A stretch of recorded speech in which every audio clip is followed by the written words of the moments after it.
अनधिकृत झोपडपट्टीवरील कारवाई टाळाटाळ, नागरिकांचे सिडको आणि महापालिकेविरोधात आंदोलन। नवी मुंबई वाशी सेक्टर 26 येथे मोकळ्या भूखंडावरील अनधिकृत झोपडपट्टीवर सिडको आणि महापालिका प्रशासन कारवाई करत नसल्याने नागरिकांनी आंदोलन केले।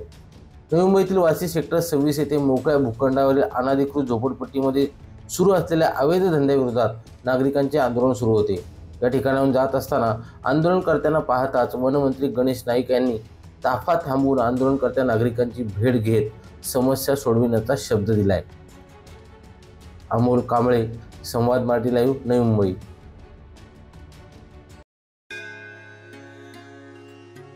श्री गणपती संस्थान महड, तालुका खालापूर, जिल्हा रायगड। श्री वरद विनायकाच्या भक्तांसाठी भक्त निवासाची सोय, स्वच्छता आणि 24 तास गरम पाणी, सीसीटीव्हीची नजर। आगाऊ नोंदणीसाठी संपर्क करा 02192 26 69 12 72 76 47 38 54।